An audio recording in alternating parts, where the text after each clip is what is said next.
welcome to the Pro Wrestling Musings podcast. I am Griff from GA. Joining me today, Anthony over there, Gareth right there.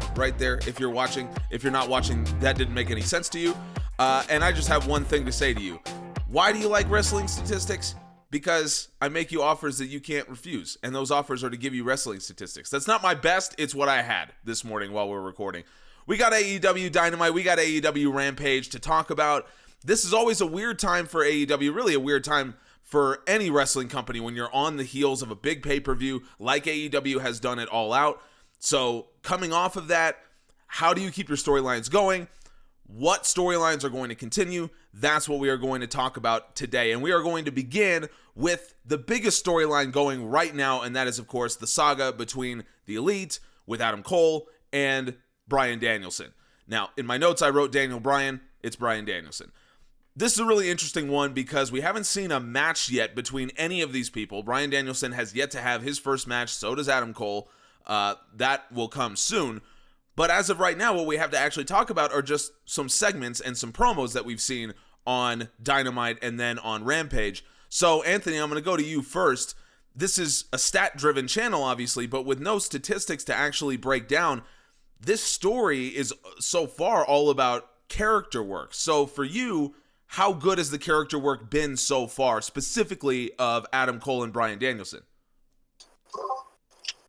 Why isn't anyone talking about the fact that Kenny tapped within like 3 seconds after Bryan put the lock on in the ring? Well, how about you talk about that? No one's talking about it. He ducked the shot, he put him down, put him in the lock, and then before the Elite kicked him off, Kenny's there tapping like he's trying to play the drums. Over and over again. It wasn't just the three, he's going crazy. And no one, not commentary, none of them are bringing it up. So I don't know if that's like a planned thing or that, or it was just an accident. It's too deliberate to be an accident, but it's very weird. So yeah, that's weird. But people should definitely be talking about that. Kenny tapped very, very, very, very quickly. So I don't know if that's character work, like he was, healing it up or what, but it's still weird. It's very interesting that they're putting Daniel Bryan. Yeah. Bryan Danielson. Bryan Danielson, yeah. That's what it'll take a minute to get used to for all of us.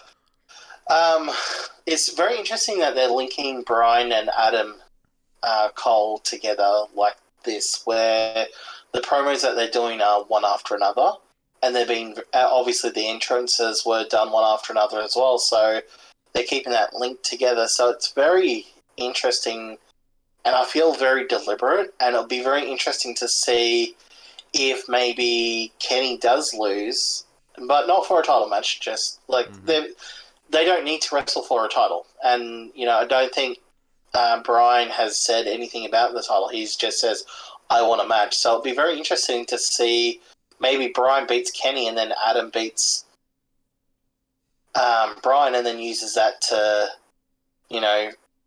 take over later down the line. I think we all are guessing that Cole's gonna cause some shenanigans in the Elite. And to be honest, like he's such a phenomenal character and such a great talker. He cannot play second fiddle to Kenny Omega. No matter how good Kenny is, Adam's his own thing. So we'll see just how long the Elite, go together and what happens. But obviously at the same time, in real life, they're all, amazingly close friends. So, yeah, look, it'll be interesting to see what happens. It'll be interesting to see if that link between them two stays together. It'll be interesting, I think. I know Arthur Ashe or Grand Slam is coming up, so a lot of people are suggesting what sort of match we're going to get. Are we going to get Kenny versus Bryan one-on-one, or are we going to get Elite versus the Allies sort of thing? Looking at the card that's already set there, I think we're probably more looking at maybe the Elite versus the group there, because there's already a lot on that card. Look, character-wise, it's good. Everything's linking up. Everything's working.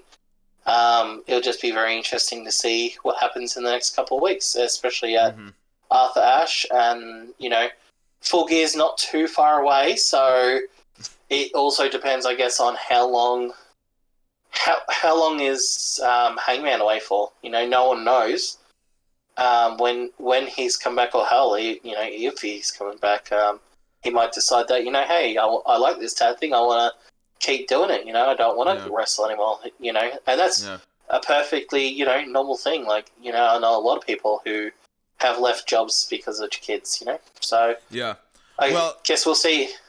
There was something interesting that I saw that's been kind of going around a little bit that I've seen, and I'm not big on Twitter, but I just happened to see this one that Dave Meltzer said.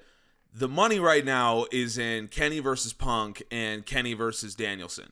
So the Hangman stuff, that's long-term for fans, but short-term for money, you've got those two dream matches, specifically Omega and Danielson being the big dream match.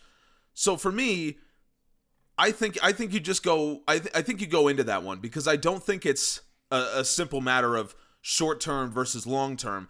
I think it's a matter of long-term, the Hangman storyline is something that people care about. It's something they want to see. But at the end of the day, it is just a wrestling storyline. Long-term, there are effects of doing Kenny Omega versus Bryan Danielson, specifically that AEW can begin to generate this reputation, or at least, or even begin to further this reputation if they already have it, which is that in AEW, dream fantasy matches like that do happen. And Omega versus Danielson, at this point in their careers, that is one of the ultimate dream matches. I mean, that's something that people said, if you did an AEW versus WWE crossover, Omega and Daniel Bryan would be the one that we'd want to see. Well, now we can actually get it. So I think long-term, AEW putting that match, if it's as good as it can be, if it's, 6-7 stars, whatever, one of the best matches that you've ever seen, that is also good long-term for AEW, because one of the biggest criticisms, which I don't think is necessarily fair, but it's criticism nonetheless, is that AEW has not had that, high-level, like Omega-Okada level singles match, which is what a lot of people figured they would have given the depth of that roster. Whether you think that criticism is fair or not, the reality is, if there's anyone that's going to even get close to equaling Omega and Okada levels, it's Omega and Danielson. So in that sense, I think it makes all the sense in the world for AEW to go after Kenny Omega versus Bryan Danielson. In terms of what the story is that it appears we're getting, I think what I would say to anyone writing a story of any kind is don't overthink it. And AEW is not overthinking this. It's very simple. Bryan Danielson is one of the best wrestlers in the world. He knows it. We know it. Kenny Omega knows it. The whole elite know it. So he's coming in and he's saying, I'm going to be the world champion simply because I am the best wrestler in the world. And Kenny Omega is scared of the prospect of facing Bryan Danielson rather, because he knows that he's one of the best wrestlers in the world. Doesn't have to be any more complicated than that.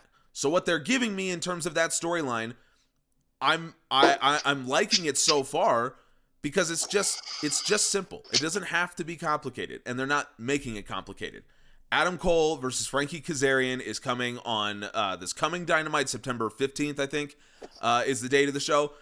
I'm excited for that. Adam Cole is, I think, in my opinion, if it's possible, I think he's underrated as a wrestler. I think a lot of people talk about his character and his promo ability, which is all fantastic, but I think as a wrestler, he is really capable of putting on some great matches. Frankie Kazarian's been around for 2,000 years, or however long he's been wrestling. So I think the two of them are going to have a great match, and I'm excited to see what Adam Cole does. I'm excited to see how he progresses with the Elite, what that actually looks like. Is he okay with, being the B option? Is he okay with being sort of the underboss, if you will? I know we talked about this on the live version of the podcast when we were talking about All Out and talking about maybe he's the underboss. Or if he's going to not be okay with that and eventually going to excise Kenny, maybe that leads to Kenny taking a break. I know that's been long rumored because of injuries and things like that Kenny's been dealing with. That's a lot of speculation. Either way, I think they've been doing a fantastic job with Danielson. I think they've been doing a fantastic job with Cole. And it's, again, just more evidence that when people come to AEW, they get treated like they are big additions. They get treated the way people want to see them be treated. So say what you want about AEW and about the size of the roster, whatever else, but when someone makes it on TV, that appearance is meaningful, it's true to character, and in the case of Adam Cole and Bryan Danielson, it's exactly what people have wanted for a long time. Gareth, how do you feel like this story is going? Do you feel like this story really has enough legs to get it to Full Gear, where presumably AEW is going to want to do Danielson versus Omega? Yeah, what's really interesting about it is they've got so many options. Like you were talking about Omega and Danielson, obviously, and then into Cole, and then everything that you think that they can do with that as well. Anthony made a good point right at the start of how quickly Omega tapped, and it's interesting that the first time, arguably the two, a lot of people's 1 and 2, whichever way around of all time, Omega and Danielson. It's interesting the first time they interact, especially with this Kenny Omega character, he just taps immediately. He gets kind of embarrassed, really. Like he's trying to you can see him it's kind of pantomime, or it's like verging on the edge of pantomime with the way that Omega kind of lined up his punch, because it was so obvious what he was doing, but he thought he was being really clever. It's great, like physical comedy, but he basically gets embarrassed, and that's really interesting. Obviously, with Arthur Ashe, my hope is that they're going to do that big 8-man tag match, because I kind of want to be teased a little bit before we get the actual match. I don't want them to just go for it. Some people are saying just do the match there, because now that Bryan has embarrassed Omega, maybe he does something arguably silly and just says, right, I'll fight you then, but like you say, it's best to keep it simple, I think, and I think that tag match makes sense right now. If what I would do is I would have Bryan pin Omega within that, and then say, right, I've got a rightful shot at the title, and Omega still back down from that, and because as long as he's not number one contender, Tony Khan, and if Kenny Omega doesn't want to wrestle, Tony Khan, at least you could argue within the story world, has no reason to make the match. He can't be forced to make the match. When Scorpio Sky pinned Jericho, I think it was Jericho's choice to then face him to prove a point. Omega can almost run away from that, which I think, again, would be really funny to watch play out. A lot of people have also noted that Hangman, or the Dynamite after Full Gear, is in Hangman's home state, so people are still saying maybe he wins the title and has the celebration there. But I think it'd be just as cool as if that's where he had his return and then outlines his intentions, and then we push forward to Revolution. So there's that as well. And then there's the other possibility is that if you are going to do Omega versus Hangman, because Bryan versus Omega doesn't necessarily need the title, Bryan wants to wrestle Omega more than anything else. You could maybe build the feud around Bryan going through the Elite, so he faces the two Young Bucks in singles matches, which would be really great in themselves. Then you could have Bryan versus Cole at Full Gear, which they have done before on that SmackDown, but in a big match, it would still feel fresh, And that match was really good, by the way, that they did on SmackDown. Probably. It's one of both guys' best matches, to be fair. I was going to say probably one of Cole's best matches, but it's one of Bryan's best matches, at least in WWE anyway. But my point is they've got so many options. And I think it was Jacob, obviously, from the Pro Wrestling Musings world, I guess, team is a better word. The Pro Wrestling Musings universe. But I think it was him on Twitter who pointed out that Hangman's mission is to beat Omega and win the World Championship. So they could be separate things. They don't necessarily have to happen at the same time. And as I was reading it, like someone who's been really obsessed with the story and really wanting certain things from it, and when something went wrong, and obviously, well, I don't want to say Hangman's child being born is something going wrong, but wrong in the terms of what was originally seemingly planned within the story. It hasn't really harmed. If anything, it's only made me want it more. So you don't want to drag it out too long. But my point is that basically they've got options, and I think they will do what is ultimately best for everyone at the end of the day. Yeah. And if that means Omega loses the title and then Hangman beats Omega to prove he is on that level, you could then also have him beat, say, Jericho and Moxley. So he's beaten all the former world champions. You could do something like that. And then finally beat Bryan, maybe even at All Out next year or something. You could do something like that. So it really depends what you want to do. They've got loads of options, is my point. Yeah, and I absolutely agree with that. I think I'll say it again. I say it all the time. Don't get so invested in your own, booking scenarios of how this was going to work out with Hangman that you're not willing to say, you know what, I was thinking that we were going in this direction with Hangman, but this new direction with Danielson is something I really like as well. And honestly, for me, it didn't take long to understand that maybe there are other ways to go with this, because I think when Danielson hit the ring at All Out and you just heard the roar of approval for him, I really think that there's a lot of people in the internet wrestling community that, we're so invested in it, we're so involved, we think about it so much that we forget that the average person who just watches Dynamite and, maybe watches Rampage, they just want to see some good wrestling. They were invested in the Hangman character, but if you book it well and there's good enough character work to say, now you should be invested in the Bryan Danielson character, they will be. So I think that's, I say it every week, it's the biggest thing for us to remember is that we are not the entire target audience. In fact, in a lot of ways, we're not the target audience at all because we're going to watch it. We're going to watch the product. As long as the product is good, we're going to watch it. I don't know a single person that if Bryan Danielson wins the title at Full Gear, they're just going to stop watching AEW altogether. I mean, they might be frustrated. I think a lot of people will be frustrated because they were involved with the Hangman story, but I don't think anyone's going to be like, you know what, I'm done with this company. You know what I mean? But I think a lot of people would be invested, a lot of specifically people who tuned out of WWE right after Daniel Bryan retired. A lot of those people would now be interested again because he'd be AEW champion. Just something to think about. I'm not saying that should be the way they go.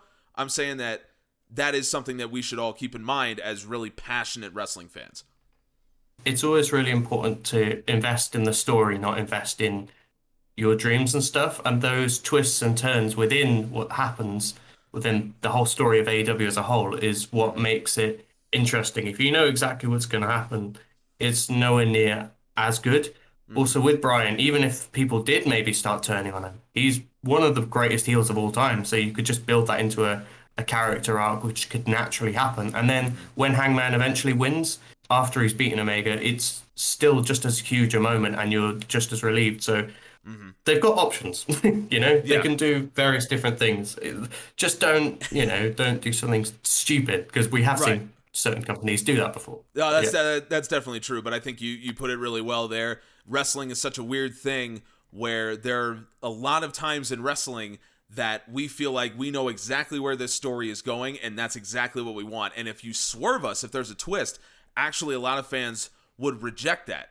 A lot of fans say, this is how exactly we want this story to go, and I don't want it to deviate. And just think about any other fictional medium where that's the case. No one watches Star Wars and says, I want them to defeat the Empire, and I'm pissed off that it turns out Darth Vader is Luke's father. Spoiler alert, by the way. But it's so weird. Wrestling is again that very, very weird medium that doesn't have parallels anywhere else, which is why we all love it. I think Go ahead. Sorry, quickly. The Daniel Bryan story is a perfect example because people were pissed off at that booking for ages. And it was bad booking because we know that they didn't really have the insight and plan that actually happened. But then when it happened and they actually gave it to us, it's one of the greatest moments of all time. So if you can actually manufacture one of those whilst also telling a story, that doesn't bury anyone, then great, you know? Yeah, I absolutely agree. Speaking of very weird and not and without precedent anywhere else, Minoru Suzuki, he fought on Dynamite, fought Jon Moxley in the main event. Speaking of, how we all knew how this was going to go, I think a lot of us kind of knew how this was going to go. This was going to be an exceptionally violent match. Moxley was going to win because he's in Cincinnati. It's kind of nice to say that. I'll be that guy for a second. It's such a trope that in WWE, people who are in their hometown never win. They never get put over. They always are made to look like chumps. And it's something that they've been doing forever. And I've never understood it because the whole point is people are cheering. That's what they want to see. So now with AEW, it's almost like the opposite. Moxley's in his hometown. You know what's going to happen. He's going to look good. He's going to look like a badass. He's going to get to celebrate with the fans. All of that happened. And this match with Minoru was pretty much exactly what you'd expect from these two in an American TV setting as opposed to a New Japan setting where they have already done this match before. Anthony, when we look at the numbers on this one, what did you think about this? Did this meet your expectations of what you thought this match was going to be? I don't know if you had seen their match in New Japan, but whether you have or not, I mean, did this meet your expectations? Sorry, you keep referring to this as a match. That's very correct. Let me the issue. Please explain. The Suzuki incident is what we need to talk about. Okay? The match is just, the match is what it is. I'll let better people talk about that. I'm here to talk about the Suzuki incident, okay? Because that is where the real issue here is. Okay. AEW and Jon Moxley deliberately cut off his music early in a slight to him and New Japan. I've heard from reliable sources that New Japan threatened to cut off all favoritism and sign with WWE permanently because of this. Yep, absolute 100% reliable sources. Thank you for your sources. This is the biggest conspiracy theory, even bigger than the referees with Britt Baker. If we can all remember that conspiracy theory, when she was injured. Mm-hmm. This is 10 times that level. This is the biggest thing that's ever happened in wrestling. Like, I know that there's a lot of conspiracy theories around, obviously, the, what's it called? When he got, WWE's one, when he got fucking shafted. Sorry about swearing too. The Montreal Screwjob. That's the one. Yep. Oh. This is even bigger than that. We need to investigate the Suzuki incident in full because I got to tell you, it's up there. This is the biggest thing in wrestling ever, and even Dave Meltzer's not touching this. That's how crazy this is. That's how big this is. He's too scared to open that door and walk through and find what's going on, the truth of the matter. But luckily, many people are speaking up. Fun story. Dropping this bit for a moment. The Suzuki incident hashtag was trending very shortly, and it continues to pop up trending. And AEW have now announced that they're going to do this whole addressing thing next week and stuff, and it's looking like they're going to have a match on at Arthur Ashe, him and Suzuki and Lance versus Mox and Eddie probably. Yeah, but it's so great. Anyway, the match, yes, I did see their New Japan match, and yeah, look, it wasn't as good. Let's just face it, it wasn't as good. To be honest, it wasn't as violent as I thought it was going to be. Actually, to be honest, it wasn't that good of a match. It was an okay match, but yeah, it was a good it was an okay TV match. So there you go. That's like it was good. It was good, but it didn't do anything special. But the ending getting Mox celebrating, in with his people, obviously very good. He was very happy, and yeah, the story is that was actually like a deliberate thing, because I thought, hey, have they like not ran on time or something? Like, it seemed like he was celebrating for quite a long time, but no, apparently that was all planned. So, yeah, the match. Just looking at it, everything's fine. I'm very surprised. Like when you look at the match, when you're looking at the flow offense graph, it's very interesting. Just to look like Mox basically went to sleep for the first 4 minutes of that match. Yeah. And then, came back, and I think that's it's just really a really weird graph, and it's not the weirdest one we're going to talk about today.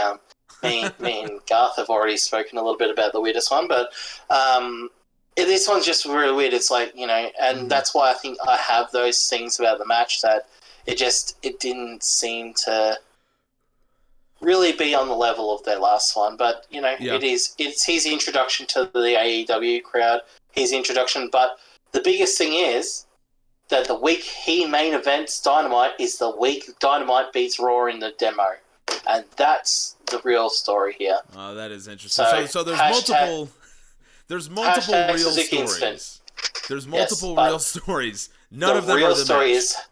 No, because the hashtag Suzuki Incident is where it's at. Okay, all right. That's fair. Actually, I'm going to add one. I think the Moxley incident, hashtag the Moxley incident, that needs to be added. It's not new to this match. I just am still annoyed that they changed his music. I'm going to be that guy. I like the song, but I very much prefer Mox's old entrance theme. I think it just worked better for what he was doing. Hard agree. The Wild thing does not do anything for me. Yeah, I agree with that. So as far as the match goes, I absolutely agree with you. This graph is bizarre, but I think what it really demonstrates is, again, that they're having their version of an American TV match. I absolutely agree with you that this was not on the level of their match in New Japan, nor did I really expect it to be. I think this was more of it was a spectacle because it's Minoru Suzuki fighting on American TV. I think that's really what it was about for me. I wasn't expecting that level of match, and I didn't get it, but I still got, in my opinion, a fun match. And I think what the graph shows is the fact that when you look at this graph, the highest that it goes to is 15 over a 1 minute period, right? 15 offensive maneuvers over a 1 minute period. Normally, in main event matches on AEW, you would see the maximum be floating at around 45 or 50.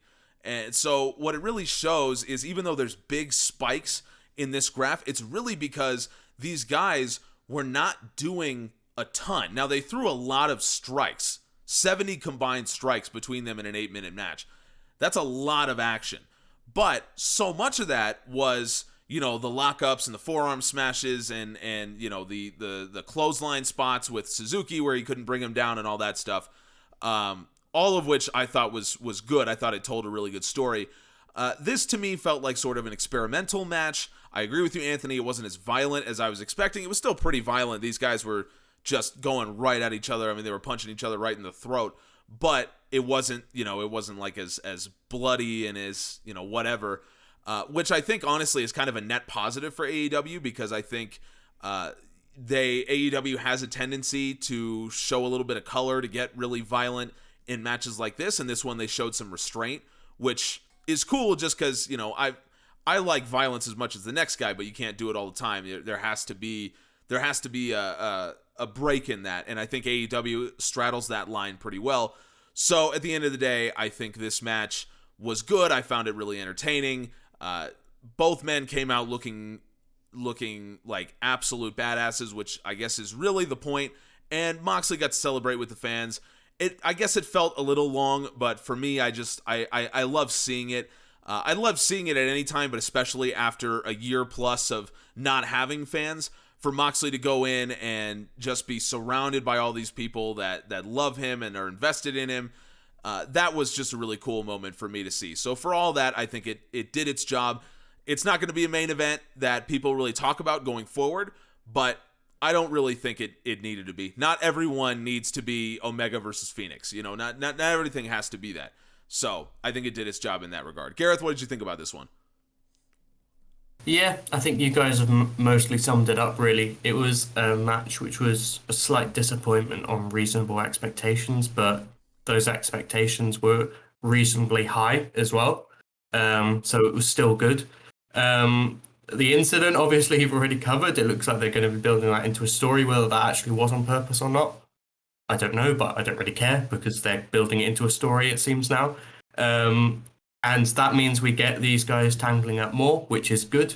And maybe they're saving a bit more for that tag match, for example, which I imagine was always a plan anyway, just because they've got Lance Archer there. Why not do it? You know, just makes sense. Suzuki's in the States. It just makes sense. So I imagine that was always the plan anyway. And yeah. Like I think you said something like a net positive or something, which at some point, but I think even though there were issues with this and people had their issues, it's still a net positive on what we had when Suzuki wasn't there. So I'm still happy. I'm with you on that one. I would agree with that. The most controversial part of either show came on Dynamite, and it came courtesy of the man who often finds himself in this situation, and that is, of course, MJF. Now, my thoughts on MJF are always...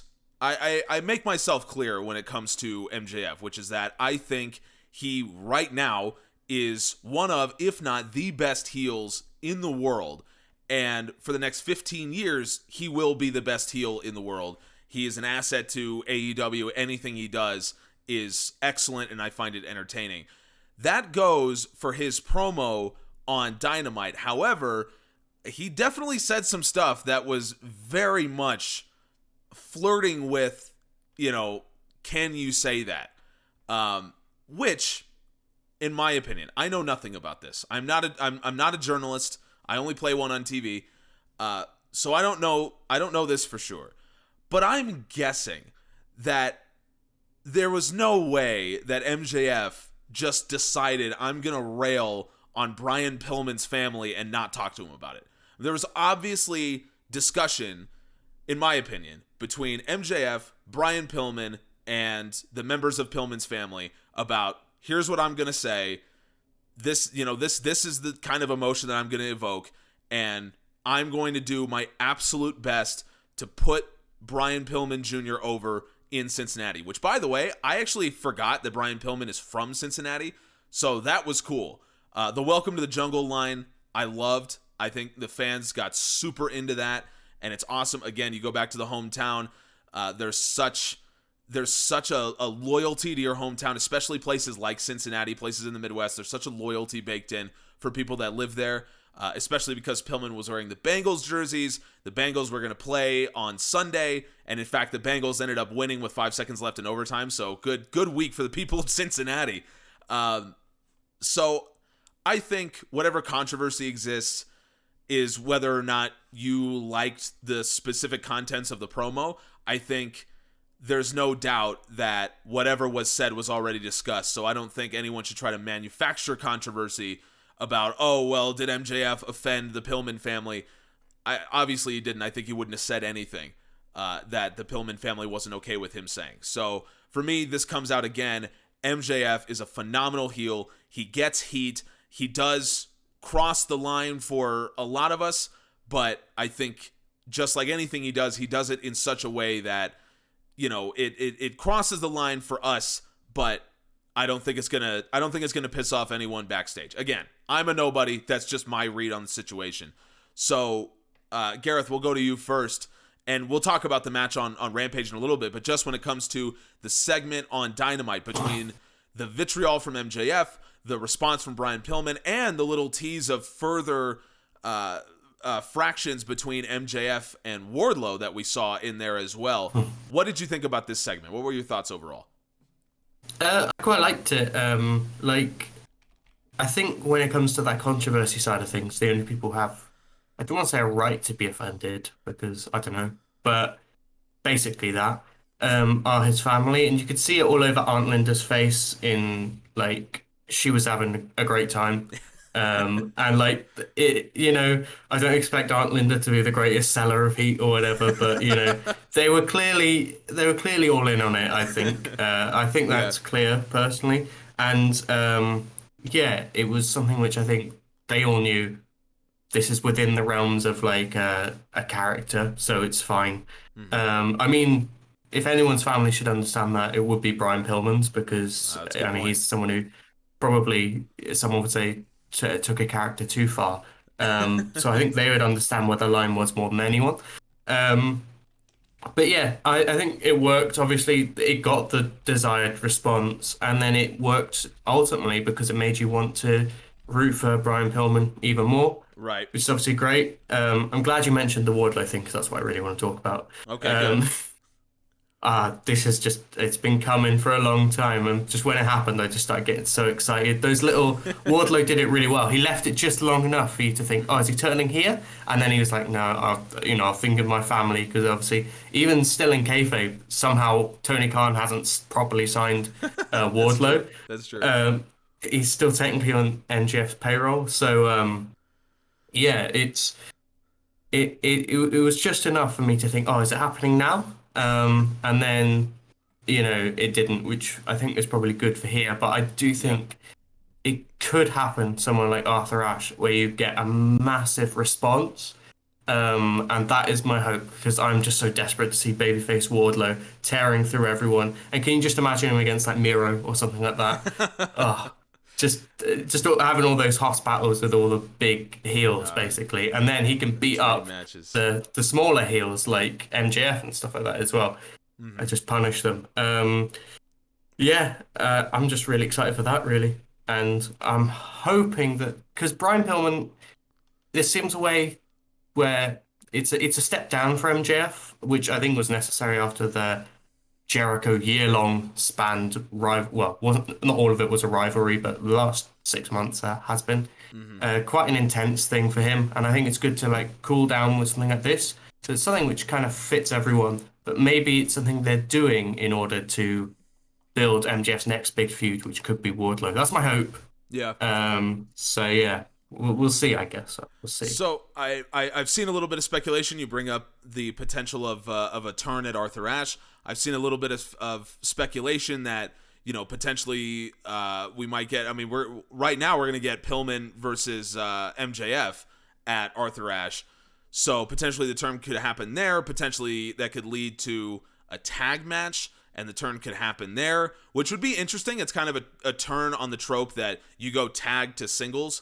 And in this case, you might be going singles to tag, which is fine. I mean, I think if there's one thing AEW does really, really well, it's tag team wrestling. So I don't think that's a step down for anyone involved. That's all speculation. I just want to quickly weigh in on what you said, that maybe it's a step down for MJF. I could definitely see that in terms of position on the card. You've got Chris Jericho, the first ever world champion in AEW, in a potential retirement storyline. To go from that to Brian Pillman Jr., yeah, it's a step down in terms of card position. But in terms of what we're getting from MJF, I actually think we got a little bit more character from MJF on this promo, on this segment, than we saw in a lot of his feud with Jericho. Because the thing is, by the end of the Jericho feud, and I did like the feud, but by the end of it, MJF was the same. There was no character development for MJF, because it was very clear what he wanted. He wanted to retire Jericho. He wanted to take the crown, as he said. And he wanted to do it in the most embarrassing way possible. And he was going to cheat, he was going to lie, and he was going to do what he had to do it. That's all good. But there wasn't a lot of development. This reminds us that MJF, at the end of the day, is just the biggest prick you've ever met. It's not about Jericho. It's not because he wants to, replace Jericho in the spotlight and be a champion and all that stuff. It's just because he's a bad person, right? And that's really what this showed, that he's willing to go to be this vitriolic against Brian Pillman, a guy who's rarely on Dynamite. I shouldn't say rarely, a guy who is on Dark more than he's on Dynamite.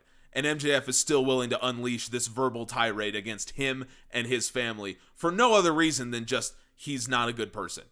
And that, to me, is valuable in the long term, because we all have to remember that MJF is a terrible person and you should hate him. And that's the whole point. So I think in that sense, it really did help. Anthony, I'll give you a chance to weigh in on either the promo or on the potential of Wardlow. I think both of those are big storylines coming out of this. So what did you think was most interesting coming out of this Dynamite segment? I don't think the Wardlow thing will happen yet. Because we've seen this a few times where after a loss, there's couple weeks where there's this tease and there's a seed planted. I think that's still too early. I know a lot of people have been sort of thinking that they're going to do the Batista thing with him, but the best timing for him to turn on MJF is when MJF has a title. I think it would be a lot bigger moment than him just randomly turning on him at Arthur Ashe. Like, yeah, Arthur Ashe is going to be great. I don't know what this match is on there, to be honest. There's a lot more matches I'd rather than this one, but, it is what it is. So, yeah, look, I don't think we're going to get that Wardlow story just yet. I think they're going to just continue to plant the seeds. Maybe 6 months to a year's time, we'll get the turn. But no way. I really do not think that we're going to get it in a few weeks, just because it's so soon. I think they're going to put it out. In terms of the promo, let's just, I think it was much more effective for the crowd, especially because you had CM Punk out there earlier, and he was, thanking them and, getting that the crowd on their side for Aunt Linda, making them aware that they're there. So, I felt that was definitely much more effective. So when, that had that feel-good moment where the crowd was all there, talking to, you had CM Punk, thanking them and all that. Then MJF comes out and just belittles them, just added so much to it. Then obviously on Rampage, you had the Pillman family out there again. But this time they're all in AEW shirts, watching the main event. So I definitely agree with you, where you said that you'd imagine that they would have had some sort of conversation before this, and I honestly don't think that MJF would, go out and do that without Bryan, especially some of the stuff. So, if they're okay with it, it's all. The thing with that is it's all public knowledge. He didn't say anything that's not known by the greater wrestling community. So, I don't. Yes, I know, it's very close to that line, but I don't think it's stepped over it. In terms of the Rampage match, him winning and then having him and Mox clear out at the end and celebrate at the end after clearing out the Acclaimed was, obviously a really good special moment for both of them. So, having them both do that and having that hometown moment just obviously was really good, and something that we don't see. But Tony Khan actually said, how good is it when a hometown person wins in their hometown? It's so simple. It's so honest to God simple. Yeah. In terms of MJF, I know a lot of people keep referring to him as one of the up and comers, but in the All Out press conference, Tony Khan said himself, I do not call MJF one of our up and coming stars because he is a star. He's not in that. He's not in the Sammy Guevara, sort of pool that they talk about. These homegrown Jungle Boy. He is a star. He is one of their top stars already. Him and Darby, are very much of that. Of those four people, him and Darby are already there. So yeah. And I would agree with that. I would absolutely agree with that. Let's talk about the match. We do have numbers for this as well. This to me is just a clinic in how you get a babyface over at home. I think Max Caster, you want to talk about great heels and you want to talk up and comers. I really think the Acclaimed continue to be a really, really high quality heel team. I think they play off each other really well. I think Max Caster is, talk about a guy who, was put on ice for a little bit because he did, in a lot of people's view, cross a line. But I think at the end of the day, these guys are great heels. Max Caster knows how to get heat. The physical charisma that he possesses, I think, is so important in a match setting. And he did it against Pillman that you just, every movement, it just annoys you, and I think that's, every heel can't be that, but I think Max Caster is one of those where it's just everything he does, it just kind of gets under your skin. There's something about it that just, I don't know how to describe it. It's just annoying. You know what I mean? And that's what Max Caster brings to the table. I think Anthony Bowen is a great foil for that because he's a terrific athlete. He has much more impactful offense than Caster does. And as a promo guy, you know, Caster is this guy that's rapping and lobbing insults and doing all this. And Bowen is a straight man, and he just, you know, he has to keep Caster in line. And you know, him saying you're already on thin ice, that's a great line. A little reference to those that are in the know. So I thought the match was good. I thought Pillman, again, just lots of strikes in this match. 57 combined strikes in 6.5 minutes. That's a lot of activity. 12 big offense spots. They did a lot of stuff. And for me, Caster felt like he was getting the heat for the majority of the match, but as it turns out, Bryan Pillman had 51% of the match offense, and that was due to him having 9 reversals. So you had a lot of the babyface trying to get the crowd into it. He'd reverse Caster. Caster would get him back into some heat, but that would just continue to go again and again and again, and eventually Bryan Pillman was able to finally reverse for the final time, lay in his offense, and win the match. It was fun. I had a lot of fun with it. And again, it's really just about having that hometown pop, sending people home happy. And that really, at the end of the day, that's what live events are really all about. You just got to make people feel something. And in this case, they definitely did. And having Jon Moxley come out there, celebrate with Bryan Pillman, I think that helped as well. So as we wrap up our discussion about this, Gareth, I'm going to turn back to you one final time. And using this match as our jumping off point, what do you think the future is right now for Bryan Pillman? I mean, is this a guy that has a future as a singles guy? Is this do you think there's more legs with Varsity Blondes? I mean, how do you feel like using this match as a gauge? How do you feel like Bryan Pillman is progressing right now? Where do you feel like he fits in? Yeah, I think Varsity Blondes is a team that seem there to give Pillman something to do whilst they are building other people. It's definitely someone I think that a lot of people in that company like. For obvious reasons, a lot of people knew his dad, obviously the older people. And then now I think, you know, obviously he's just part of the furniture, I guess, without using that in a mean way. But like he's just there now. And definitely someone I think they see for the future as a singles guy. I do like Griff Garrison, but like every time I watch him, I kind of just feel like he is kind of overshadowed. But when I watch him with Bryan Pillman, I do feel like that team is more about him, about Pillman, that is.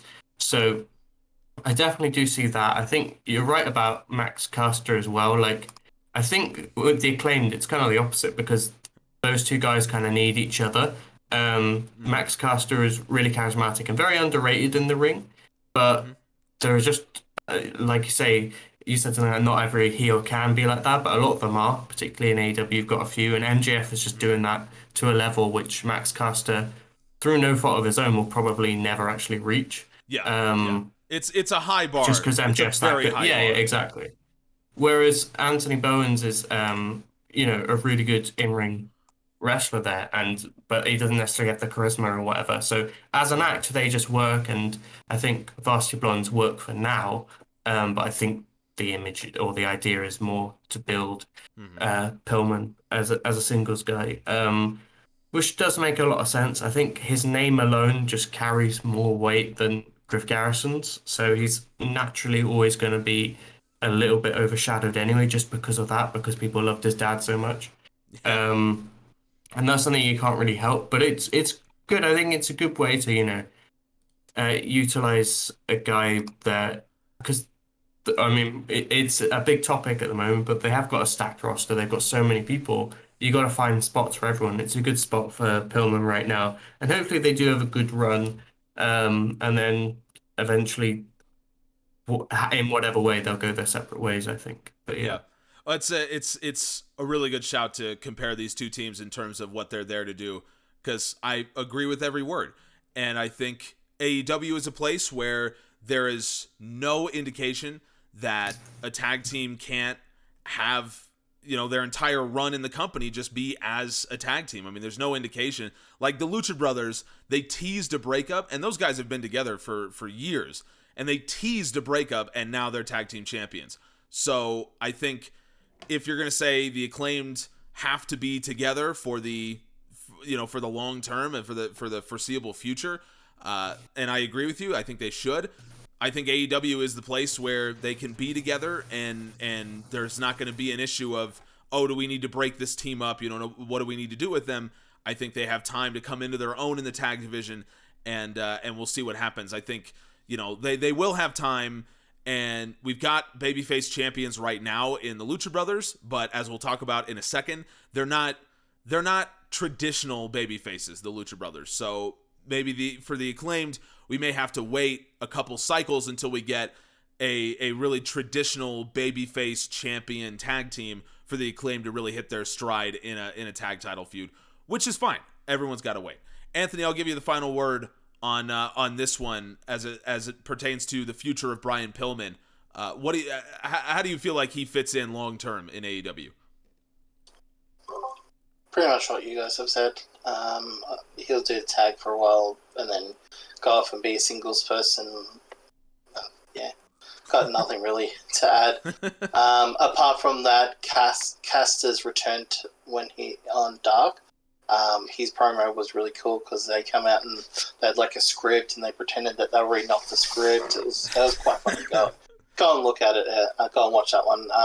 His Rampage rap wasn't really good, to be honest. It was very seemed disjointed. So I hope he hasn't kind of lost his mojo, or I hope he gets it back. But the one on Rampage it wasn't very good, and I like a lot of their raps. So for me to say it wasn't very good is kind of big. Well, I agree it's not his best. I was just happy to see him again personally, but I certainly see where you're coming from. The real story coming out of Rampage was the opening match, Pac and Andrade. Now this one is interesting, and I'm going to say this.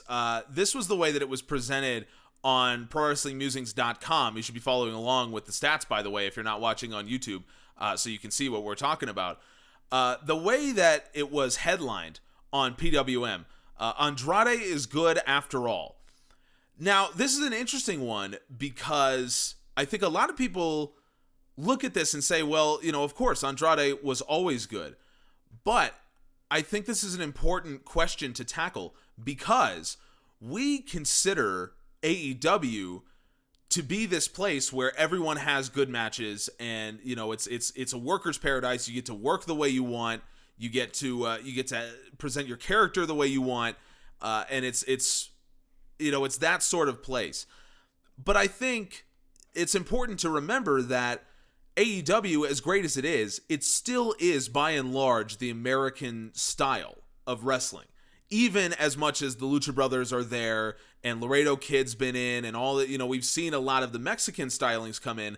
They, in a lot of ways, are wrestling the American style. And if you'll remember all the way back, there was an issue. There was one of the biggest issues in the early going of AEW was the fact that Lucha Brothers would come in and wrestle Lucha Libre style tag matches, and people didn't like it. They would not use tags sometimes. The legal man would change without a tag being recognized, and that's how it's done in Mexico.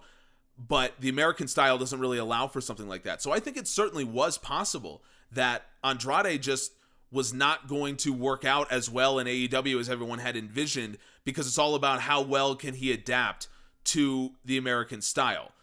Well, the answer, I think, and a lot of people already knew this, but I think definitively the answer is yes, he can adapt. It's all about who is he with, and is he going to have chemistry that night.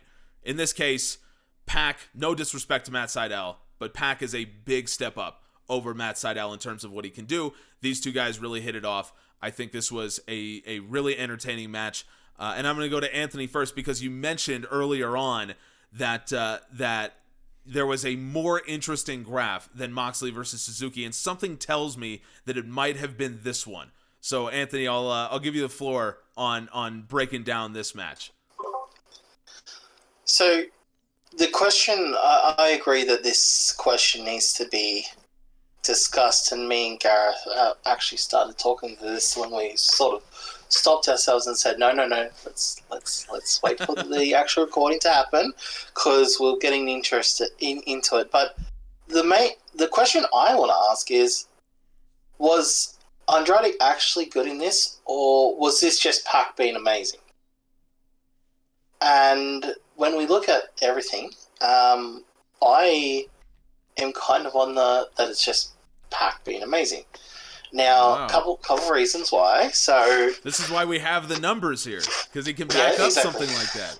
So first of all, in regards to the match, I actually said to Gareth that I wasn't actually going to say too much about this, but I've got to touch on it. It seemed in the match that they were going from spot to spot. So a good one to point out was the part where they're up on the turnbuckle. Andrade lifted Pac up, and then he sort of looked like he moved him, but it was very slow into that Hurricane Run off the top.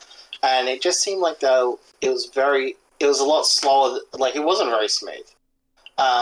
Anything in the part where he jumped off the turnbuckle onto Pac and then landed ass on the floor, when Andrade did that, when Andrade was in control of the spots, it seemed a lot slower than when Pac was in control of spots. When Pac was in control of spots, it moved a lot quicker. Now, having a look at the flow of offense, Pac's obviously in the red. We can see Andrade started off hot, which, that was good. But then Pac, has a lot there. And this is why it was weird, because in between that 5 to 9 minute mark, again, it looked like Pac had like little moments, and that's when he was sort of doing things. Mm-hmm. And then after that, Andrade did very, very, very little for a long period of time, between 9 and sort of 12 minutes. Then he did one thing, sort of like a couple things. But Pac, have a look at that shoot there. He goes insane crazy. Mm-hmm. And obviously the ending, I think we can all agree that ending was absolutely stupid. Like, don't forget, we have seen on TV and pay-per-view Pac with that brutalized locked in and people literally kicking him in the head and him not letting go.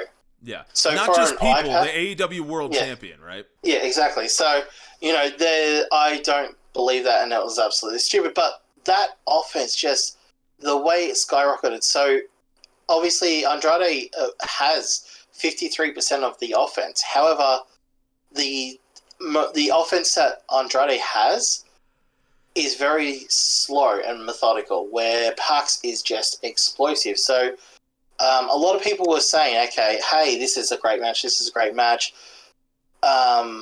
the live crowd, a lot of people were putting it over. I know Sean Ross Sapp was in there, and he said, hey, this is a good match, because I was worried about this, because obviously I saw his match with Kenny on AAA, and I was like, this isn't, he's still not doing anything. This was better. He looked better. I will agree. He did look a lot better. So hopefully a few more matches, but I just don't think it was that much. Now, obviously, if we have a look, he didn't do much submissive work. The reversals were very close. Pin attempts were very close. Fouls, it was a very close match. He got more strikes and strike downs, but those grapples and the dives are very similar. So, everything's all very similar. But where we really look at this is when we look at the Pac versus Andrade versus Mega. If you have a look at Andrade's stats, the strikes are very similar. The strike downs, he actually did a lot more. But he got the same amount of offense. So if you have a look, the offense is literally the same. However, he got more of a strike down rate and more of a reversal. So that match offense of 53% is very interesting that he got the same amount.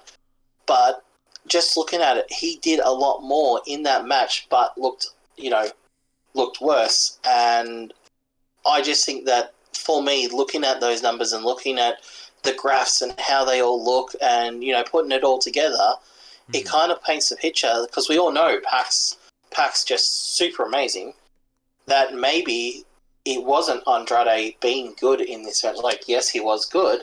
I'm not saying he wasn't. My argument is not that. My argument is that the reason this match was good was not Andrade, it was Pac. That's a very interesting argument, and I am not in any way saying that you're wrong about that. My thought on Andrade, and I have a very, I think, unique perspective on Andrade, because when I became a wrestling fan, it was sort of, I guess, in the downswing of Andrade's career, because it was right after he left NXT. And so I had to go back and watch his NXT work. And I obviously was not familiar with any of his work outside of WWE until much later. So I always thought, people are talking about this guy as if he's, a top 5 wrestler in the world. I don't see it. And for me, watching back his NXT stuff, it's good, obviously. But I agree with you that coming into this, my thought was, it's not that I was excited that Andrade was in a match. It's that I was excited that Pac was in a match, because I have thought for years now that Pac is a top 5 wrestler in the world. I think this guy is as smooth as they come. And what's funny is the last time I said that, when I said I think Pac is the absolute smoothest guy in the ring, I was saying this to a friend. I said, I don't know if Pac has ever had a botch that I've ever seen. And then he promptly kicks Orange Cassidy right in the head and knocks him out in that whole match. So, take with, do with that what you will. But I absolutely believe that of these two, I think Pac has the higher ceiling. I think he's a better wrestler overall. It's not to say Andrade is bad, but I think Pac is legitimately in that top 5 conversation right now. And if you saw his work in Dragon Gate, this guy is as good as they come. I think what he's done in AEW, aside from his work with Kenny, which was phenomenal, aside from that, he hasn't reached those heights yet, but he is capable of that. And I think he really showed that, he can play whatever role he needs to in this match. Now, I absolutely agree with you. The finish was, I have no idea what was going on with that finish. AEW is known for using those false finishes exactly like that. That there would be like a weapon shot, or there would be some kind of miscommunication or something, and, it would lead to a roll-up, and then the guy would kick out, and we'd just keep going, and we'd get an actual finish. For me, there's times where I didn't need that. I could have, where like, there's been shots with Floyd the baseball bat that have led to stuff like that. And I'm like, okay, that's a bat. Like, I don't need a false finish on someone getting cranked in the head with a baseball bat. This one, Pac just getting lightly tapped on the back of his neck by an iPad. Like, yeah, that I could, considering that the guy who made the description, I think his name was Jose, actually had a taser, and it was an iPad that did Pac in at the end of the day. I'm like, how was that guy not waving around the iPad, and then Chavo tased Pac for the finish? Because that would be believable. And even then, I almost feel like you could tase Pac in the middle of the brutalizer and it wouldn't do anything. So that the finish was ridiculous. I have no idea why they made that call. But the fallout was, of course, Andrade kicking Chavo Guerrero to the curb. Now, the interesting thing about this, and Gareth, I'm going to leave you to break this down for me, because I think you have an interesting perspective on this. What was interesting is that the Lucha Brothers got Chavo back in the ring, and I figured, this is going to be like a sort of a, forgiveness kind of moment where they, they're like, look, we get it, we understand what you were saying. And no, they just beat the hell out of this 50-year-old guy, and Pac puts him in the brutalizer. And to me, I'm not saying that was the wrong decision. I'm not saying it was ineffective. I'm just curious what these guys are supposed to be, right? Are they supposed to be babyfaces? Because this isn't what babyfaces do. This wasn't showing face as a heel, right? He had already been punched out by Andrade. So I didn't necessarily need the over the top, let's just absolutely kick this guy's ass. So, maybe the story is Death Triangle. They've never really been full on babyface. It's really been about who are they matching up against. So, maybe this is sort of a tweener moment for them. I really don't know if this worked for me or not, to be honest with you. So, Gareth, maybe you can persuade me one way or the other when it comes to this angle. I mean, obviously talk about the match as well if you want to, but specifically when it comes to the angle that we saw. Can you convince me one way or the other? Should I like it? Should I dislike it? I mean, where should we be standing with this angle right now? Yeah, I'm a big Pac is. I don't know exactly where I'd rank him, but very close to the top. Bryan Danielson's my favorite of all time, but Pac, since AEW started, has kind of been my favorite, like because I wasn't watching as much WWE and stuff, and I liked Bryan for his whole career. These last couple of years, it's kind of been, especially when he wasn't even able to be on TV because of the pandemic. It was really frustrating. Yeah. I think he's at his best when he just takes no prisoners. He's just Pac, you know. And the Lucha Brothers, particularly Penta, is the same as well. Like they don't necessarily need to be heels, they don't need to be baby faces. They're gonna go out there, and if someone's in their way, they'll smash through them, whoever they are. And I think with Chavo, this was more a thing that Pac was pissed off, and at the same time, Chavo was still the guy who screwed Pac out of the match. So I think it was just a way of like popping the fans, like, "Ugh," and also Pac just being pissed off, which is Pac's best when he's pissed off. Where it leads Andrade, presumably towards Ric Flair, which I don't really have any interest in, but I've kind of making my peace with because I just assume it's going to happen. Obviously his promo at NWA, that show recently, a lot of people liked because of what it meant and whatever for wrestling. But his promos now, I mean, back in the day, they were just him screaming his head off, but that was just, that's who he is, you know? Right. Whereas now it's kind of like, I don't know, it's a washed up act. And I don't want to say that in a mean way, but it's like something we've seen constantly. And so him being a manager for Andrade, I don't really see how it work, but I guess we'll have to wait and see on that. I'm not Ric Flair's biggest fan anyway myself, but that's a separate point. As for the match itself, Anthony's already gone into all the stats and all that and stuff, but I agree with Anthony. Like, I think this match and why it worked was basically Pac. He carried it in the sense that he led the match, and whenever I saw there were moments where there was potential for things to get really slow and bogged down, and he kind of did little things that made like just up my intensity or up the intensity or whatever. And he's so good at little things. Like I compare him a lot to Finn Balor or Prince Devitt if you're a New Japan fan, because a lot of people don't necessarily see. A lot of people see how great both of them are, but they don't see all the other little things that they do, and why they make such good wrestlers. Their match psychology is so good. And Pac in particular, I think in these last couple of years in AEW, like he's been doing great in ring work, but like you said, it wasn't his best, like his Dragon Gate work in particular. But even so, like it constantly goes very understated. And his first match with Omega in particular, a lot of people said was a disappointment. And I think I compare it a little bit to CM Punk versus Darby Allin in that I think a lot of people just didn't get quite how good that match was. Just because like I don't know how to describe it really, but his psychology is it's very different. And I just think a lot of people miss it ultimately because it's very different from what they're used to seeing. But back to the match anyway. I think Andrade definitely looked better, but for me the issue comes down to his new massive muscle. Whenever an athlete puts on a load of weight, you see it a lot of times in fighting. Like there was that one with Anthony Joshua and Andy Ruiz, the second match where AJ lost loads of weight and then Ruiz had put on some, and the fight was completely different. And Ruiz didn't look like he could really move anywhere near the same as what he used to be able to. Whereas AJ, having dropped a bit of weight and got a bit leaner, was back to his best, seemingly. Right. Well, not his best. He didn't knock him out. He was still running scared. AJ still got to prove that one to me. But but it's a thing. When an athlete puts on a lot of weight, a lot of muscle, it takes a while for their body to properly get back to. Particularly someone like Andrade, who was so explosive, and that's really what made him so great.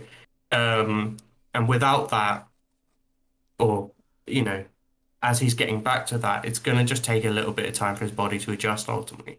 So I think it was the perfect opponent in Pac because it gave us a good enough match to think, oh, Andrade's back.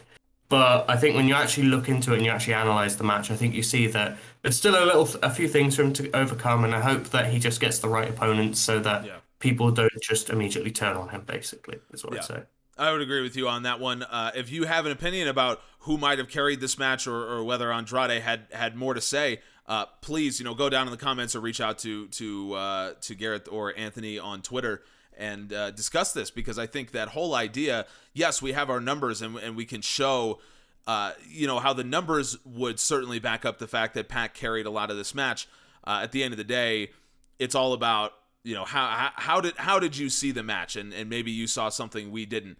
The last thing that I will say on Pac is just to follow up on something that you said, Gareth, about how the little things that he does. I think what Pac is so snappy is the word I use for him. Like the way he moves like a Lego, right? Like his body just sort of goes into positions and it doesn't feel like there's any movement. Like it just appears in these positions. So the top rope Hurricane Rana is a great example that I feel like he gets turned around on the shoulders, and then in one movement he turns around and snaps his hips, and Andrade like flies the entire distance of the ring. And there are very few people that make wrestling look as impactful as Pac does. There's a fine line between something like strong style and just stiff offense. And I think Pac really toes that line really well, that he doesn't need to go into strong style where they're just legitimately like hitting each other. It just looks stiff when Pac is wrestling. And I think that's one of those things that can go underrated in a lot of ways. And I agree with you on that, Gareth. One of the spots, I think everyone knows this spot, and I think most people don't like this spot, Andrade's thing where he's got you in the tree of woe and you try to pull yourself up and he stomps on you. A lot of people don't like that because it looks very contrived. I'm one of those people. But Pac is one of the few that makes it not look so contrived, and I think, again, it's just a matter of, how he sells and his athleticism. It's effortless. Not something that a lot of people recognize. So put some respect on Pac's name is pretty much what I'm saying here. I'll tell you what, my God, it's getting bright in this room. I apologize for half my face just being absolutely blown out. There's sun coming in from over here. So if you're not watching on YouTube, that made no sense to you. So I apologize. One of the things that is very interesting to me is the reception that Ruby Soho has gotten since she joined AEW. Now, this again is a point where I come in at a very different opinion than most, because of when I became a wrestling fan, it was like the bottom of the barrel of Ruby Riot's career in WWE, right? Because it was after all the stuff that people enjoyed about the Riot Squad, and it was all the stuff that it got into all the stuff that people hated about the Riot Squad, right? They would disappear for long periods of time. It would become more about Liv Morgan. Sarah Logan basically did nothing in those final few months with Riot Squad, and then eventually Ruby Riot got hurt and was out for a long period of time. So for me, and look, I'm going to be that guy. I'm going to have an unpopular opinion here. I do not like Ruby Soho as much as most. I think she's okay, but specifically when you look at the match on Rampage, and Soho had 2 matches, so we'll get to both of them. But when you look at the trios match on Rampage, I would take, in terms of people that I would like to push, I would take Statlander, Baker, and Jamie Hayter over Ruby Soho at this point. That's just my opinion. Totally a matter of personal preference. But we'll get into the match, and let's go first to Soho's singles match with Jamie Hayter. Anthony, when you talk about interesting graphs, this is a very interesting one, mostly because of the way Hayter reacts to Soho. And this actually is, for me, evidence that Soho was being carried. I think Hayter was doing a lot of the work in this match to get the heat, to get Soho over. I think Hayter was doing a lot of the work here, and I'll get into that. But I'll go to you first as we talk about this singles match. What did you think about this contest on Dynamite? Look, Ruby's got some ring rust. We saw that with the Battle Royale. She's had time off, and she hasn't been wrestling, a lot where Hayter, yes, she hasn't been wrestling as much, but you can tell from her body transformation, she's been working the hell out. So yeah, look, it doesn't surprise me, that she's lifting a bit more during the match because she's probably the one with she's more ready to go rather than Ruby. Ruby brings a strong name value to the division, which is needed. And if that now gets them to do more with the women, I'm all for it. I've been a very big critic on the division, and it's good to see that they're finally starting to do the bare minimum. Next step is to get a second second match on Dynamite. We're so close, but we're getting a couple different feuds now. We're getting different interactions. It looks like that we're building another feud at the moment with Andrade and Ty Conte versus Bunny and Penelope Ford. So we're starting to get stuff, and it's really good to see. So Hayter, I need her to win some big matches, but she was brought in as the muscle. She beat Red Velvet, which is good, but she needs some consistent wins now that she's had this loss, and then obviously the trios loss. The trios loss, I think it was very we knew that they were going to lose because they're the heels, but it's two losses. It's kind of like and they said this on commentary. Britt's making Ruby run the gauntlet. She's making her do as much as possible before the match. Trying to tire her out or try and learn about her. So she can scout her. That sort of stuff. So yeah, look, all for it. In terms of obviously they just pushed Statlander. Statlander's obviously still in the cut up there. So them aligning them together, kind of make sure that Statlander's still there. It's interesting to see Riho back in that position. So, I'm excited about certain things. I'd love to see Riho fight Hayter. I reckon that'll be. I know a lot of people go, okay, we want Statlander versus Hayter, but the issue I have, if you do that right now, Statlander's guaranteed to win. And I think Hayter needs a big win. And I think beating Riho would be a big win because Riho's been on a bit of a roll. Mm-hmm. So yeah, and she's obviously a former AEW World Champion AEW champion. So having Hayter beat her would be really good. So yeah, look, there's nothing really to say about their two matches there. Their matches. It's very interesting that the strikes are very one-sided. Very one-sided, and the reversals as well. The reversals are nearly double. So yeah, that's my only two little things in regards to them, and in regards to the one-on-one match. Like you said, Ruby is working off some of that ring rust, and having these matches is just gonna help her and help the fans, get back into it. And just what an amazing theme song she has. We're not going to mention it because it will get stuck in my head for a week. But yeah, the matches. Let's just keep moving forward. That's all we want now. Keep moving forward. Keep doing more. Keep pushing this division because they have a very stacked roster in that women's division now, and there's no excuses for them to not do at least the bare minimum. So as soon as we start getting that, we're now getting 2 matches per week on the main shows. I'd like 3, but I don't think we'll get it, but we'll see. So the trios match is, to me, it's very typical of AEW. There's not much to see here, either in terms of the numbers or in terms of the storyline, because this is what AEW likes to do. And when you have Jamie Hayter in there, we talked about this before, when AEW has someone that is so physically imposing, they tend not to get a lot of offense because the whole theory is they look They look like that. So they don't need a lot of offense. They're intimidating no matter what they do.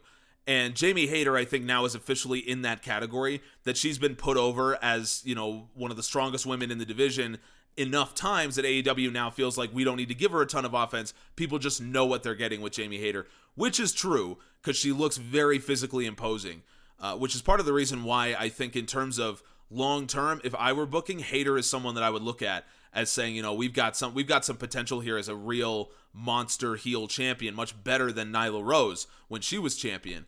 Statlander is the other side of the coin just as a babyface, so AEW just treat her differently. So at the end of the day, I think the trios match was based on getting the babyfaces over. It was based on protecting Britt Baker as much as possible, which they did. It was based on Jamie Hayter getting heat, which she did, and then Rebel just getting absolutely destroyed, which she did, and then ends up eating the pin, courtesy of Ruby Soho. Not much to talk about. I do want to say, because I can't say something like, Ruby Soho was carried in that singles match and not bring it up, so I want to bring it back to the graph of Soho versus Hayter on Dynamite. And I just want to show you this one thing. Heat in wrestling is all about how do the fans react. And that is how you can judge how much fans are into a match, is what are they reacting to and when. For Ruby Soho, she has very little variance of how she works throughout the course of this match. Basically, with one exception, her offense in any given minute ranges from 2 to 7. She doesn't do that much. She's not incredibly active. She doesn't have to be. Again, this is a TV match. We talked about it with Moxley and Suzuki. It's a TV match. You don't have to do much. Jamie Hayter is what makes this, because you can see that while Soho is fairly even across what she's doing, Jamie Hayter is bouncing all over the place. And the whole key for this is it's Jamie Hayter's job to get the fans invested in this match. At different points in this match, Jamie Hayter is tasked with making sure the fans are into Ruby Soho. And that's exactly what she did. At the 6-minute mark, Hayter goes from having 14 offensive maneuvers at 5 minutes to having 0 in 6 minutes, while Ruby Soho increases. Again, this is Jamie Hayter beginning to sell. Now Hayter catapults up again, goes from 0 to 15. Soho continues to rise, but the whole point is Jamie Hayter is leading us to a finish. And that's exactly what she's doing at the 7-minute mark, where she's getting in all this offense. She's getting us to get to the point where we're saying, okay, the finish is coming. And then we do your typical reversal out of a move, and then Ruby Soho hits a finisher out of nowhere. It used to be called the Riot Kick. I don't know what it's called now. And she wins. To me, Jamie Hayter did all the work of getting the fans invested in this match. I think what was said was Ruby Soho was just going to do her match, and it was Jamie Hayter's job to get people invested in what we were actually seeing. So for me, at the end of the day, Jamie Hayter is the one that I see coming out of this match and saying, this is someone who gets it. This is someone who understands ring psychology and someone who brought me through this match. Jamie Hayter was the reason I was watching this match. So, again, it's probably an unpopular opinion. I get it. To each his own. It's all subjective. I totally understand. But I feel like of all these women, Jamie Hayter, I've been a huge fan of Chris Statlander for a long time. So Statlander is the one that I think, if you're talking future star, future face of the division, Statlander is that. If you're talking a foil to Statlander as a heel, that's Jamie Hayter. And I'm getting higher and higher on Hayter the more I see her. Gareth, as we look at the storylines and the matches, how do you feel about this? I mean, do you feel like it certainly seems as though Ruby Soho, we know she's got her match with Britt Baker courtesy of her win in the Casino Battle Royal, but do you feel like she's a threat to take the title from Baker? Is this sort of a stopgap? I mean, what should ultimately be the goal and the finish of this storyline overall? I think with bringing in someone like Ruby Soho and pushing her straight to the title via, a Battle Royal win, basically. Her name alone, because of, where she's been, what she's done, and how over she is, I think that alone is going to be what sells any kind of false finishes. I don't think there's any threat that she'll actually take it, but I think in the moment, we should be biting on potential finishes. The crowd should be getting into it, you know. Yeah. I agree. I agree with you that Hayter, in terms of this match, carried it in that sense. I think she is. If people aren't rating her highly, because I don't really know where the gauge is with her at the moment, but if people aren't rating her highly, then she's underrated. If people are rating her highly, then she's properly rated. 'Cause she's really, really good, and she proved it in this match. I think with Ruby Soho, like Anthony said, there's probably a bit of ring rust, but she's probably also being quite selfless in this match. That's what I kind of read it as, because she hasn't got the power advantage and all that. So she's giving a lot of the match to Hayter, which could be quite a selfless act. I don't know if that's how it went down or whatever. I think the one thing this match really lacked was, like you said, when it came to that finish, it kind of just was a reversal and then the kick. I think it really lacked a Ruby Soho comeback spot. This is, again, an issue where you'd say maybe you could give the women a bit more time, although this match itself was actually a decent length of time for a TV match. Although I think it ran through an ad break. I'm not sure. But yeah, a proper comeback, I think, and maybe we're talking differently about Ruby Soho within this match. But I think she's kind of riding the coattails of just being over at the moment, and so the crowd are going to be into her no matter what. But yeah, longer term down the road, that'll need to happen. I will say I've seen Ruby Soho have a lot of great matches elsewhere. So I know she's got it within her. She's a great all-round performer. She can cut a promo. And my dream ultimately for her is to lead a faction. Because I want more women's factions. Because with the men's division, that's how they tell a lot of their stories. So if we want improvement in the women's division, that makes sense. So the fact that we've got Hayter now with Britt Baker and Rebel, it's like a mini faction. Rebel doesn't really do much, but she's there, and it's an alliance, let's say, at least. Yeah. So that's good. And in the trios match, of course, we kind of saw a group of babyfaces come together, whereas in the men's division, you might have a faction filling that spot.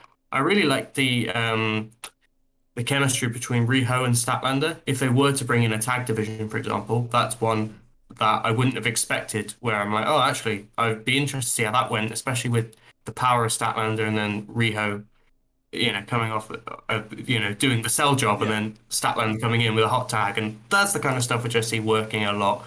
And they're both people who I think tell most of their stories within the ring. Like, we don't usually hear from Statlander, similar to Orange Cassidy.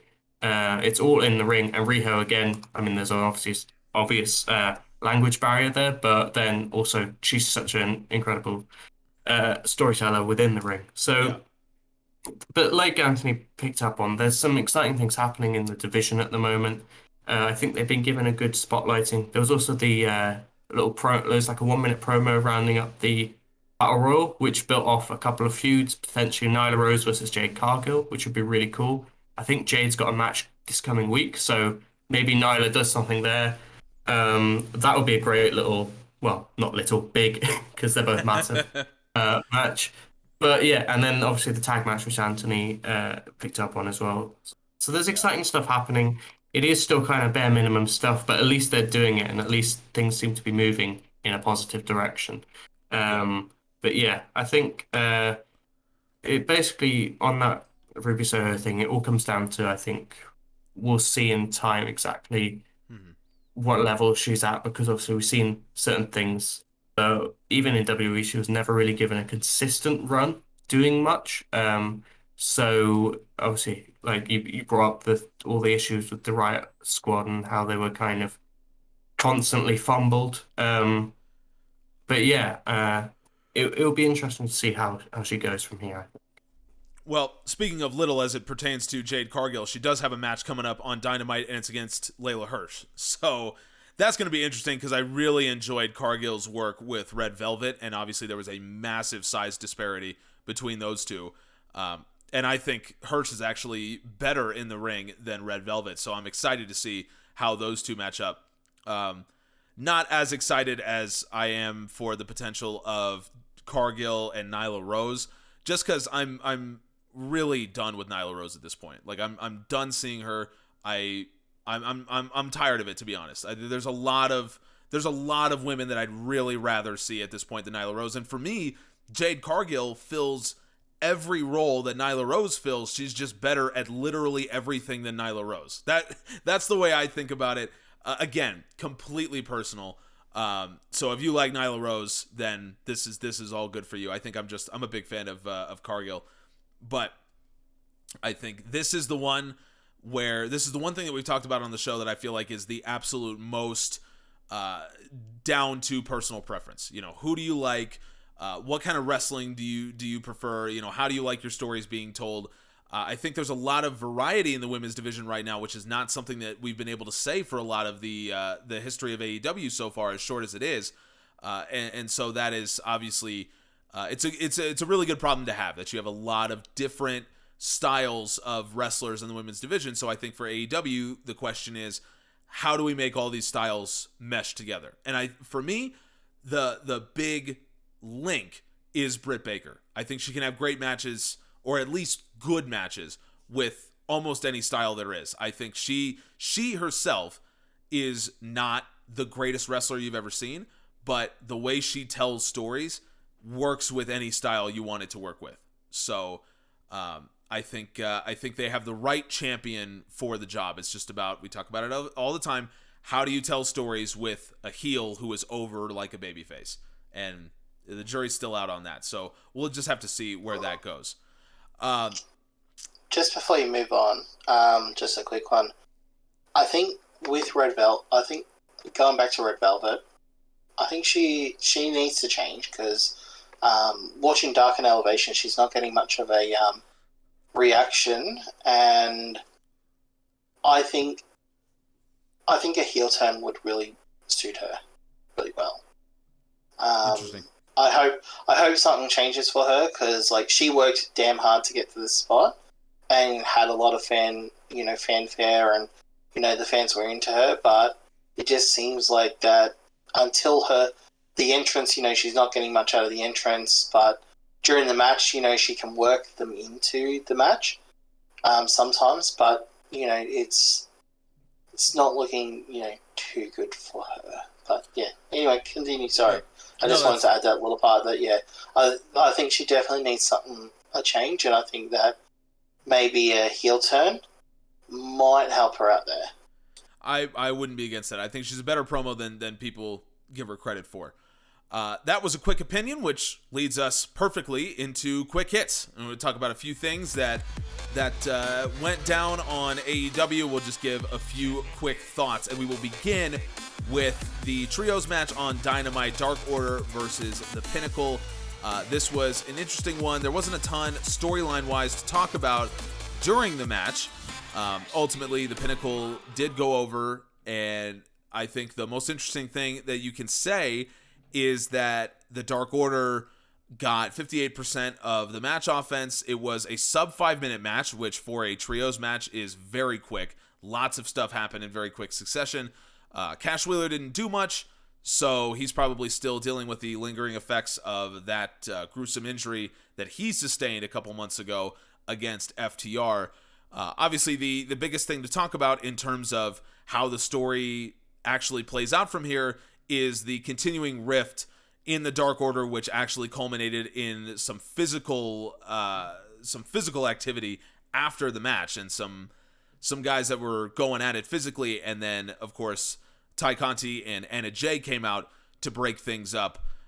So this is a story that this isn't where I expected the Dark Order story would lead, but I think it's cool that Anna Jay is she's being presented as the peacemaker between these two disparate groups within the Dark Order, which I really like. I think it's a really good role for her, and I think bringing Ty Conti along with her, I want to see Conti do more in the ring. So for me, this checked the boxes of what I needed it to do, and for a sub 5-minute trios match, it did its job. Anthony, what'd you think about this one?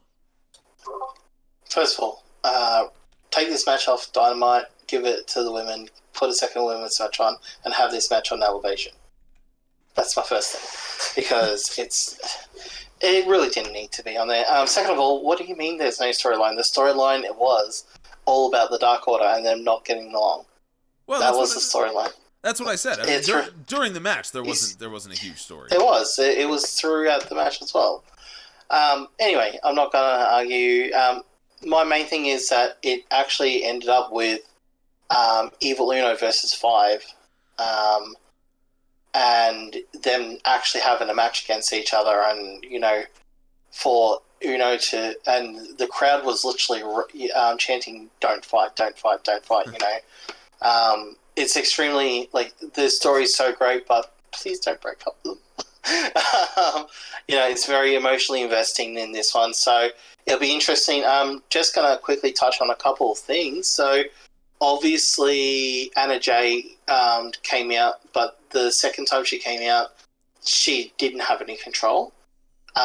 It's been heavily speculated that former Bray Wyatt is coming to AEW, and a few people have hinted that he might be coming at Rochester, which is Brody Lee's hometown show.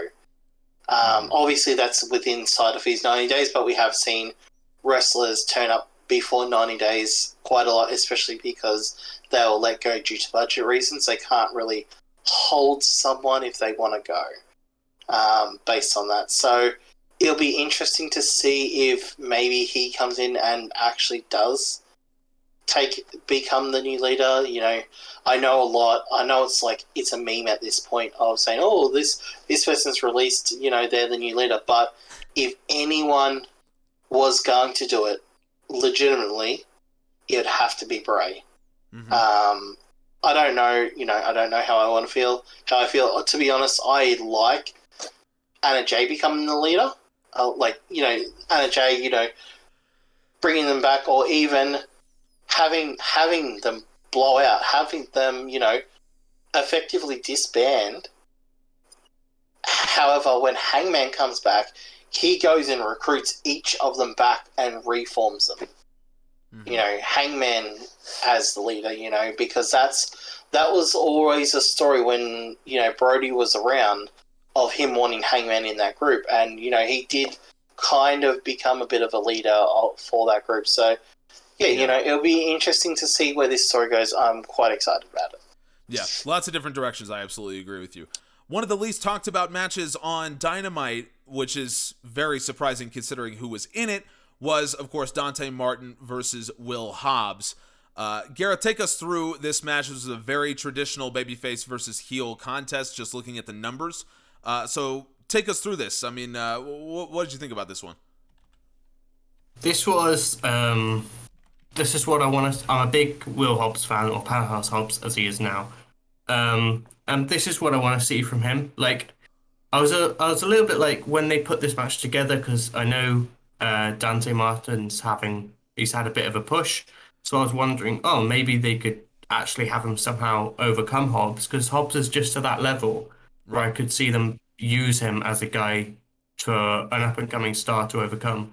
Because obviously he had that star-making performance against Kenny Omega and kind of outshone him.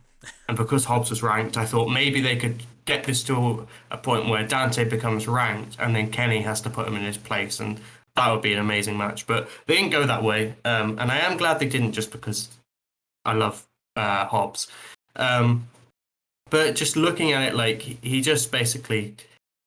For the majority of the match, obviously went through an ad break, which they usually have the heels just dominate through to build heat for the crowd for a comeback spot, which is what happened here. But like you said, it was just very classic babyface versus heel stuff. Hobbs just looking like an absolute monster. I love his facial expressions so much. He knows how to work a camera, and it's amazing he's never been on TV before, because he got that down pretty much immediately, right, as far as I remember. But yeah, it was just great to see, and that spine buster at the end was just amazing. Yeah, so obviously, I mean, we can kind of use this as well to transition into the next point of Team Taz versus CM Punk as well. Yep. I think the fact that Hobbs was a name that Punk, out of 5 people in all of wrestling that he would want to face if he were to come back, he had an interview months ago. I don't know when it was, a good while ago anyway. Long before it was even speculated that he was actually coming back. But he named obviously Darby, he named Starks, Jungle Boy, forget who the other one was, and then Will Hobbs. And yeah, so presumably we're getting that match at some point, which will be really fascinating to see Punk tangle with a guy a lot bigger, because I can imagine he'll basically dominate Punk and then Punk will somehow find a way to win. But it could be really a star-making performance for Hobbs, who I think already, obviously, we won't go into it, but the whole Brian Cage drama online, like Hobbs has overtaken him in terms of being over and stuff, and I for one am glad to see it because I love Hobbs. But this again, it just it just goes to show how like he's kind of come out of nowhere. Just a guy that they brought in off the Indies for Dark during the pandemic, and then he's really taken to it, to TV especially, like because there's wrestling and there's TV wrestling, which is completely different. And yeah, I think he really gets how to like tell a story as a monster. And this was, like you said, just really classic stuff. So just good to see, really. Yeah, I agree with every word. I'll just say it actually was a text at the start where sorry, not a text, a Twitter question. So CM Punk was actually doing a Q&A on Twitter, and someone asked if you were to come back and wrestle, who would you wrestle? And yeah, Hobbs was one of those 5 named in that tweet. Then there was interviews after that where he's mentioned it again. But yeah, that was the very first time that he'd mentioned anything to do with AEW or wrestlers specifically. So but yeah, and they built that into the story as well, didn't they? Yeah, they certainly did. Yeah, they certainly did. So all I'm going to say, like, it's going to be interesting. I'm going to do my serious part first. So it's going to be interesting because if we all remember, Hobbs took on Christian Cage when he first came in, and he'd lost because of Christian Cage being a veteran, wily veteran, and, pulling one over on him. So it'll be interesting to see how they go about, because we obviously don't want to see the same sort of match. CM Punk's going to have to do something a little bit different because, he would have learned from that, and hopefully we see that in that match. But that said, we all know how it's going to end. It's going to end at Full Gear, where the main event is going to be CM Punk versus Hook. Hook is going to beat him. Clean as whistle. No issues at all. Then immediately jump Kenny Omega and Bryan Danielson, who are also having a match, beat both of them, win the AEW champion, and be champion for life, and that is how you debut Hook. You're not going to hear arguments from me. Just replace Hook with Anthony Ogogo, and we're solid. That's pretty much what I need. Let's end the podcast today by talking about getting into a little bit of the fantasy booking aspect of being a pro wrestling fan. I know we all love doing it. One of the biggest surprises, at least to me, just in the sense of I was not expecting them to do it this way, was to do with the fact that we just got an announcement that Malakai Black and Cody Rhodes will have a rematch at Arthur Ashe. And I'm like, okay. I mean, it's just weird. The last time Cody did this, when he got his ass kicked, and he went away for a little bit. When he came back, and obviously that was at the hands of Brody Lee. When he came back, it was this huge thing, and he had dyed his hair back brown. He had taken away the blonde, and it was, he wanted a dog collar match, and he cut this huge promo, and it was a whole ordeal when he came back. And now it's just, oh yeah, no, he's coming back. Like Malakai Black whipped his ass. He was about to retire in the ring, but no, he's coming back now. It was just weird to me. I'm not necessarily against it. I always figured that we were going to get a rematch that was a little bit more even. I mean, Malakai Black really has yet to be truly tested against anyone in AEW. So I'm glad we're getting the rematch. I'm just surprised at how matter-of-factly they just decided we're going to announce it. As far as what Black did, of course, this past week, he took on Dustin Rhodes on Dynamite, ends up getting the win. This was as close to Black being tested as we've seen in AEW. Had less than 50% of the match offense. He had 49%, so it wasn't that much less, but still, certainly not a dominating victory for Malakai Black. But at the end of the day, the story was, he is sadistic, he is a tremendous striker, and that spinning heel kick is as dangerous as they come. So I thought the match did what it was supposed to do, and I'm just curious to see what happens with Cody Rhodes going forward and what that match is actually going to look like. Gareth, we'll start with you. What did you think about Dustin versus Black, and what do you think about Black versus Cody coming up at Grand Slam? The match was weirdly sloppy for two guys who are usually so smooth. There were certain moments where you could just see, like, I don't know for what reason. There were just moments where, like, a move was done, and I was like, oh, that just looked really bad and didn't look like a hit, or where someone actually missed a move, but then I think Dustin sold it anyway, or something like that. It was weird for two guys, even though Dustin is obviously getting on in age. He's still so, like, one thing he's always had is that when he's actually going, he, like, the way he runs the ropes is still like he was 35 or something. Like, it's kind of unreal. So this is the first time, if it was the thing of Dustin's age coming to play, it's the first time he's ever shown that. So it makes me think it wasn't that. I don't know, maybe there just wasn't as much chemistry between the two. It was a bit weird, though.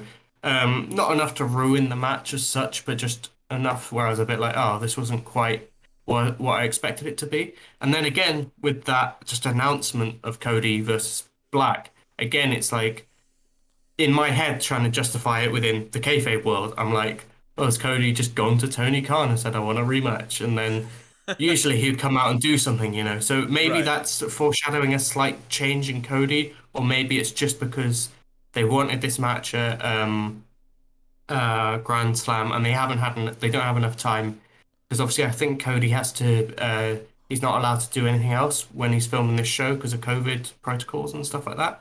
So I think it might be something to do with that, whereas last year I think they had a bit more time to do it whenever they wanted. So maybe they just wanted to announce this match and they just didn't have as much time, or maybe it's a very subtle foreshadowing of a Cody heel turn, which I know a lot of people want. I don't know. It was just very weird to me, but I am looking forward to the match. I do love Cody. He's one of my favorites of all time. I've loved him since I was, quite young. For some reason, I just really liked him. And obviously there's that criticism that he always wins and all that, which isn't really true. He's actually very selfless. He just always loses at the right time to put someone over and stuff. And if he doesn't need to, he keeps his aura so that he can then give it to someone who really needs it. Right. He doesn't lose much, but that's different than always winning. Yeah, exactly. And he always loses when he actually needs to lose. Agogo, as much as we all love him, didn't need to win that match because he's so young in his career and stuff. It was like, and it's a new sport. Like, if Cody went up against Agogo, you'd be like, in boxing, pretend the boxing's fixed for a while. Sometimes it really feels like it does. It is. Right. But people were like, oh, Cody's got to win. He's the new star. But really, if it makes sense, the guy who's experienced in that sport, so he wasn't buried at all. But either way, what I'm getting to is Cody does need to lose this one as much as I like him. Black needs to keep that aura, and very different from Brody, who obviously also had developing health issues at the time, so was going to take time off anyway. Mm-hmm. So I was gutted when Brody lost that, because again, Brody's always one of my favorites as well. And I wanted to see him have a long title reign. Obviously, for obvious reasons, that didn't happen. But even then, it wasn't like, they've squashed Brody here. It was in a certain manner. I don't really see how you do that with Black here. So I think this is one that Cody has to lose, and I have faith that they're gonna do that, and then maybe that all informs a heel turn, a change in attitude for Cody. Maybe that retirement was Cody retiring his, this character for him. I don't know. That's an interesting perspective that I didn't really think about, but you bring up a good point that maybe that is what we're looking at as far as comparisons to, you know, this very similar story to what we saw with Brody. Ultimately, when Cody beat Brody Lee, the match was fantastic. It was, extremely violent and told a really great story, and it did serve a greater purpose. You know, Brody's health issues aside, and how much of that they knew at the time is still not something that any of us will probably ever know. But even that aside, the bigger point was they saw Darby Allin as the star that Cody needed to make. Brody Lee was always going to be over no matter what he was doing. But Darby Allin was the guy that they saw and say, you know, this is a guy we need people to see as a top guy. And that was the greater purpose of Cody winning that match, was to eventually put over Darby Allin, which obviously worked. And now Darby Allin is a huge star in the company, and he's super over, and he gave CM Punk his first match in 7 years. Malakai Black now is the guy that, you know, yes, he's going to be over, but he has to be protected in a lot of ways because his aura revolves around him not losing matches. I mean, it's entirely based around that. Darby Allin can survive losses just based on who he is.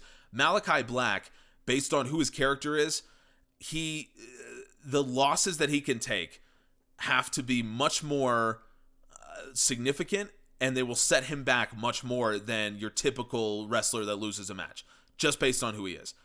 Obviously, he's got to win this one.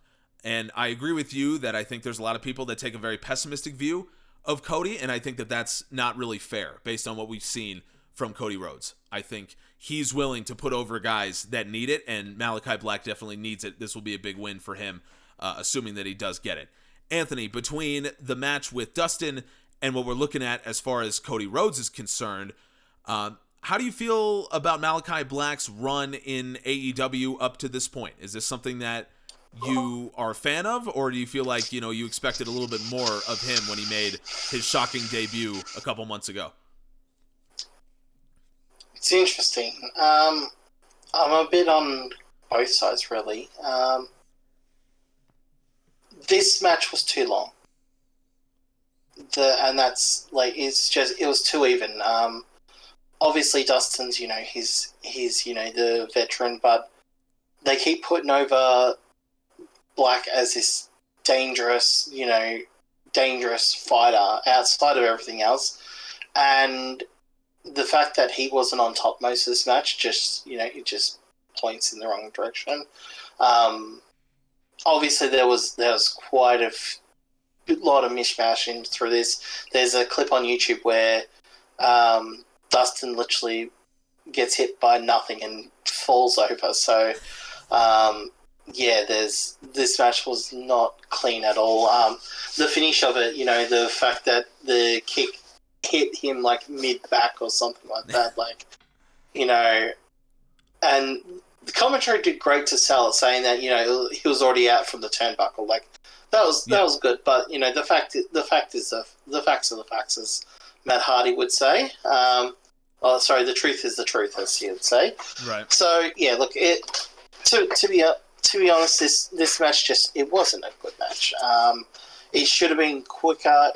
What I wanted to see from Black is basically that Cody match over and over again, just getting in and destroying people, and that's what, you know, that's what I thought needed to happen, because he is a legitimate ass-kicking machine, you know? Yeah. And yeah, I just felt that was that. So, yeah, look, I just hope that this isn't like a whole thing, because obviously we saw that the Nightmare Family didn't really get over. This is the second attempt to, you know, get some of these other guys over as the unit. At least, you know, they sort of have a little bit, but, you know, at the same time, it's a bit hard. Like, I wanted him to do, you know, bigger profile things, but then again, you think of it and you're like, okay, there's not much bigger than you know, Cody Rhodes. So, you know, I'm kind of in both things there. It'll be interesting to see how they ended. that, I think once it ends, then I'll be able to see it all and go, okay, this is how I feel about it. Right now, I'm right on that line of it could be okay, but it could also be bad. If Black loses, it will definitely be in the bad column. Just spoiler warning for that one. Yeah. What we need to see is obviously, Black win. I'd like to see. Obviously, we're going to get. The issue is that the him having a competitive match with Cody kind of loses a lot out of it because of the match he had with Dustin. Like, we saw him, as you said, he came very close to, being. Well, he was behind in this match. He was effectively outdone. He got the win because of his raw power. So when you get to something like Cody, instead of saying, you can say, oh yeah, this guy's has destroyed everything. It's just really weird. The more I think about it, the more weirder it's going to get. I just don't want him to lose that Arthur Ashe. Have Buddy Murphy show up and help him out and form that House of Black thing that they'll, kind of tease him towards with the vignette. So, look, we'll see what happens. At the moment, the more I'm thinking about it, the more I don't like it, but that's probably because, it's 1:41 a.m. and, I should be in bed. But yeah, look, it's one of those things. It's a very interesting story because as I think about it, if I was to do it, the starting was great, okay? I love that whole Cody thing. Everything that they did up until Cody was defeated, great. Don't have Cody do that whole retiring thing because that was just stupid. Okay, I think everyone sort of thought it was just end. The match ends. That's it. Cool. Maybe have Malakai, do his sitting pose right next to his unconscious body and end the show on that. We don't know what happens after that. Cool. Next one would be, obviously we'll keep Brock in there, and that Brock's wanting to get revenge for his dad, but do it as another. Just he gets him in that corner. He does those really stiff punches, and then he does a kick. Knocks him out super quick. Then we get Lee Johnson. Lee Johnson might get a couple moves in because he's up a little bit where Brock is, but again, Black is very much in control of this, and swift kick, bam, done. He'll get his promo, all that. You're still building him. You're still showing that he's got that promo. He's got a little bit of skill. He's got a few moves in, so you make it a big deal of, okay, Lee Johnson was able to get a few strikes in. He was able to hit him a few times. He wasn't as dominant. He got more hits in than Cody. That's how you put him over in this case. Yeah. Then you get the Dustin match. Again, it's a little bit longer, but not as much. Like couple minutes. 3 or 4 minutes, 5 minutes maybe. Again, Black is dominant. We're talking about like 70% of offense. Then next week we have a promo where Black will come. Black will do a promo going, mission done. Nightmare Family's done. Anyone who wears a Nightmare Family jacket, it will be my target. I will come after all of you until the Nightmare Family logo is banned. Like, no one will wear it because of the fear of me attacking them. And then you'll have, like, later on that show, you'll see Fuego wearing his Nightmare jacket, which he was gifted, gets taken out. Bang. I know this is the second time he's taken him out, but this time there's a reason. Maybe have 3 or 4 people. 3 or 4 people. It doesn't have to be Fuego, but 3 or 4 Nightmare people. Bring in some of the trainees or whatever. Yeah. Just to get kicked. He just goes and finds people. Just going. His promo is, I'm going to make this. I'm going to make this. Absolutely, you will not wear this anymore. And him just basically kicking people and taking the jackets off. He's going to take them off and drop them over their face, you know? Mhm. And week after, we finally get Cody come back, and he does a promo, and he's like, I went away because I had to figure out how to beat you. You've taken everything from me. Like, you know, that pure babyface, like, Right. you know, you've taken everything. You've taken my family. You've broken them, but I'm going to show you our bonds are stronger. I'm going to restore the family back to where it was. And then that's where they announced the Arthur Ashe match between them. We have the match. However, with the match, you have the Nightmare family, who he's beaten, watching that match around ringside, maybe. You know, or not even ringside, like, you know, they're there in the crowd, you know, front row in the crowd, watching Cody have this match. That way you're coming back to them, and you're like, okay, cool, you know, this is all lined up.